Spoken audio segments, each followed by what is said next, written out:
What if everything you're going through isn't a test? What if it's a doorway, a sacred initiation, a path only your soul could walk? We've been taught to see life's hardships as punishments, as something to survive, as hurdles placed in front of us by an indifferent universe. But what if that's not the truth? What if the pain, the confusion, the silence you feel is actually an ancient language of awakening? Because you are not being tested, you are being initiated. Edgar Cayce, the sleeping prophet, spoke often of this path. He didn't describe life as a random series of events. He saw life as a tapestry, interwoven with karmic threads, guided by a higher intelligence, the divine mind. In Cayce's view, every soul came to earth with purpose, with intention, with soul contracts and karmic echoes guiding each step, each meeting, each loss, and every single moment that feels like it's breaking you. But those moments don't come to destroy. They come to transform. Initiation is never comfortable. It was never meant to be.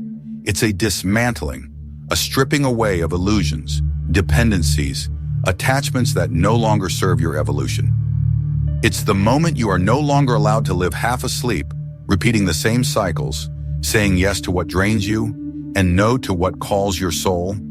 The universe, in its infinite wisdom, will only allow you to suffer the familiar for so long. At a certain point, it intervenes, not to test your strength, but to ignite it. Your breakdown is not proof of your weakness. It is evidence that the old story can no longer contain the truth of who you're becoming. This is what Cayce taught, that crisis is often the soul's turning point, that karma isn't a punishment, but a chance to choose again, and that spiritual growth doesn't come wrapped in comfort. It arrives disguised as chaos, as endings, as solitude, as illness, as the silence after the door slams shut. But inside that silence, something begins. You are not who you were yesterday, and you won't be who you are today by the time the sun sets on your next awakening, because the soul is always shedding, always unfolding, always remembering. In Cayce's readings, he described how every experience we go through, every heartbreak, every sickness, every so-called failure, is tied to deeper layers of memory. Memories not just from this life, but from many. Your soul remembers what your mind forgets. It knows what it came here to reclaim. So when the ground shakes beneath you and nothing makes sense anymore, that is not the universe turning against you. That is the universe aligning you. It is shaking loose every belief, every habit, every relationship that was built on fear, not truth. Initiation is sacred. It means something ancient in you is being called forward. The part of you that remembers who you were before the world told you who to be. The part of you that sees beyond logic, beyond time, beyond the illusion of separation. The part of you that trusts, even when your eyes see nothing and your hands hold only loss. In the ancient mystery schools, initiations were designed to strip away the ego, to confront the initiate with their deepest fears, and to push them beyond the threshold of the known. They were not gentle. They were not meant to be. Because the soul is not here to stay comfortable. It is here to awaken. And in this modern world, we are still being initiated, not in temples of stone, but in the temples of our own unraveling, in the loss of a job that once defined us, in the ending of a relationship we thought we couldn't live without, in the illness that forces us to listen, in the days we lie in bed, staring at the ceiling, asking why everything is falling apart. It is falling apart because something truer is rising. Cayce believed that within each of us is the divine blueprint, the pattern of the Christ consciousness, not as a religious figure, but as a universal archetype of awakening, a state of awareness that sees unity in all things, that acts from love, and that understands. Nothing is wasted. Not your pain, not your delays, not your confusion. Everything you've endured has been shaping you for this moment, because you didn't come here to stay asleep. You came here to remember who you are, and that remembrance is not found in pleasure alone. It is found in the fire. Your soul agreed to this. Yet before this life began, you saw the trials ahead. You saw the heartbreaks, the betrayals, the losses, and you still said yes. Why? Because you knew you are more than this pain. Because you knew it would carve you open enough for the light to pour through. Because you knew every ending would be a return, every fall a rising, every silence a deeper listening, and now you're here, in the middle of it all, and the world may call it a test, but the universe calls it an initiation. There is a wisdom deep inside you, one that remembers the ancient rhythm of the soul's journey. And even if your mind is screaming that you're lost, your spirit knows. This moment is sacred. This unraveling is not the end of you. It is the beginning of who you were always meant to be. In Cayce's readings, he emphasized again and again, the soul is eternal. It travels across lifetimes, not aimlessly, but with purpose. It chooses circumstances not to suffer, but to grow. It chooses challenges not as traps, but as keys to remembrance. So when everything falls apart, the universe is not punishing you. It's opening a gate to something higher. But to walk through that gate, you must let go. You must release the identity that was built on survival. You must release the relationships that mirrored your wounds.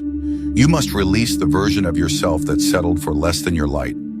This is the initiation, not a test you pass or fail, not a game of divine judgment, but an alchemical process, a transformation that breaks you only to reassemble you into something purer, clearer, and more aligned with your soul's truth. And that truth lives beyond fear. It lives in trust. Trust that there is a deeper pattern unfolding, even when your logical mind cannot trace it. Trust that the pain you feel is not meaningless, but part of a cosmic design tailored specifically for your soul's evolution. Cayce often spoke about spiritual laws, unchanging principles that govern the universe. The law of karma, the law of grace, the law of mental and spiritual causation. You are not a victim of a chaotic world. You are a participant in a sacred process governed by divine order. Your thoughts, your intentions, your desires, all of them send ripples into the field of creation. They shape your experiences. And when you are aligned with the truth of your soul, life becomes a mirror, not of what you want, but of what you are ready to become. But to reach that alignment, to truly awaken, you must pass through the fire, not because you're being tested, but because you're being stripped of everything false. The universe does not want you to suffer. It wants you to see, to remember, to reclaim your power, your voice, your essence. When the people you love walk away, it's not because you are unworthy. It's because their role in your journey is complete. When the path you were sure of disappears beneath your feet, it's not because you failed. It's because your soul has outgrown that path. And when your heart feels hollow and your world grows quiet, it's not the end. It's the pause before the emergence. It's the void where you meet yourself. Not the version of you that pleases others or performs for love, but the real you, the eternal one. The one that came here with a mission. You didn't come here to remain unchanged. You came here to transmute pain into purpose. You came here to carry the frequency of love into a world that has forgotten. You came here to awaken others, not with your words, but with your being. And that being is now being forged through silence, through solitude, through surrender. These are the sacred tools of initiation. Not loud, not dramatic, but deeply transformative.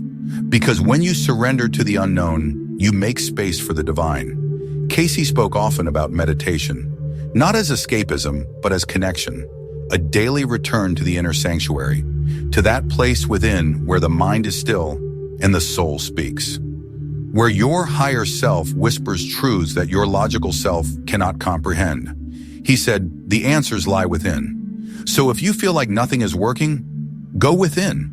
If the world outside feels harsh, go within. If no one seems to understand you, go within, because that's where the real work is happening. Not in fixing the outer world, but in remembering your inner one. The initiations of the soul are subtle, but sacred. They do not come with fanfare or applause. They come in the quiet decisions. The choice to stay soft when life hardens you. The courage to forgive when bitterness would be easier. The strength to walk alone when no one claps for your healing. And those choices echo, not just in this life, but through lifetimes. You are not just healing for yourself. You are healing ancestral patterns, karmic debts, and collective wounds. You are a thread in a larger tapestry, and every time you choose truth over fear, love over pain, presence over reaction, you shift something far beyond yourself. You are a soul on fire, and that fire is holy. So do not ask, why is this happening to me? Ask instead, what am I being shown? What part of me is being reborn? What truth am I being invited to embody? Because this moment, however dark, however uncertain, is not a curse. It is a chrysalis, a container for your metamorphosis. And when you emerge, you will not recognize yourself. You will have become something new, something ancient, something true. You are not being tested, you are being initiated. There is a reason your life feels like it's being dismantled from the inside out. Because it is. Not as punishment, not as a cosmic joke, but because the scaffolding of who you once were is no longer strong enough to hold who you are becoming. In the depths of struggle, there is a calling, a subtle whisper, one that says, it's time. Time to rise. Time to remember. Time to embody what your soul has always known. Edgar Cayce spoke of the soul as a traveler, one who chooses the exact challenges, relationships, and circumstances that will activate its highest growth.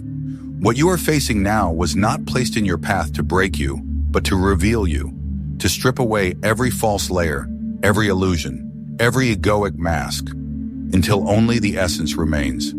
And that essence is divine. That essence is eternal. That essence is you. But to remember that, to truly live from that place, you must be initiated. And initiation is never comfortable. Initiation demands the death of what is no longer aligned. It asks you to surrender control, not out of weakness, but out of radical trust in a deeper intelligence, one that sees the full picture while you only see a frame.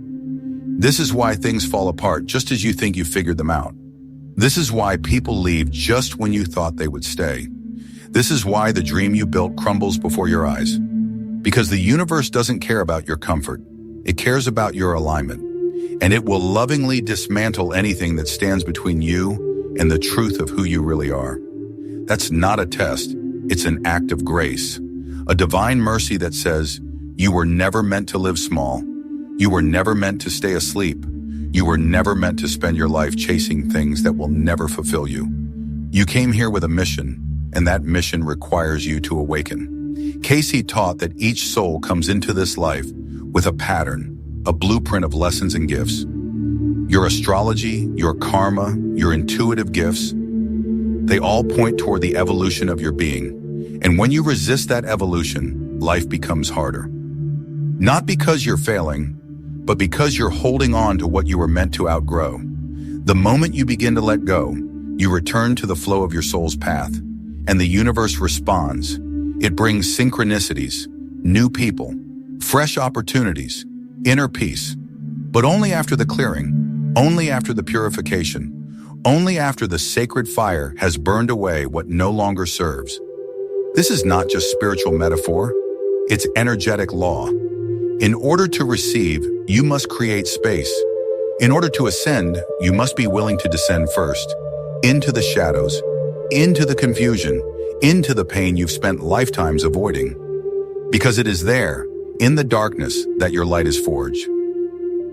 Cayce's readings describe the soul's journey as one of continual refinement, like a diamond being cut again and again, until it can reflect the light it was always meant to hold. You are that diamond, and what you are going through is not random, it is sacred precision. The breakdown is the breakthrough, the silence is the preparation, the emptiness is the invitation, and the struggle, it's not the final chapter. It's the sacred rite of passage that shapes you into someone who can hold more love, more truth, more power. Not for ego, but for purpose. Because this world is in need, not of more noise, not of more perfection, but of people who have walked through fire and emerged with hearts wide open. People who don't just talk about truth, but embody it. People who are not afraid to feel, to love, to stand tall in their spiritual authority, not above others, but in service to them. And that's who you're becoming. You're not being tested. You're being entrusted with wisdom, entrusted with depth, entrusted with the responsibility of carrying light in a time of darkness. But before you can carry that light, you must first know it within yourself. You must meet your own shadows. You must sit with your own grief. You must forgive yourself for all the times you settled, betrayed your heart, or silenced your knowing. Because initiation is not about performance. It's about integrity. It's not about appearances. It's about alignment. It's not about what you say. It's about what you are. When you stand in the ashes of who you used to be, the question is not, what now? It's, who am I when everything has been taken away? And the answer, you are still whole. You are still powerful. You are still light, because the truth of you cannot be destroyed, only remembered. That's what this moment is for, a sacred remembering of why you came here, of who you are, of what is possible when you stop resisting your transformation and start trusting it. Meditation, Cayce said, is the doorway to the divine within. It is not about escaping life, but about tuning into the still, small voice that knows. That voice is your higher self, the part of you that sees beyond time, the part of you that chose this journey, knowing full well how hard it would be, and choosing it anyway.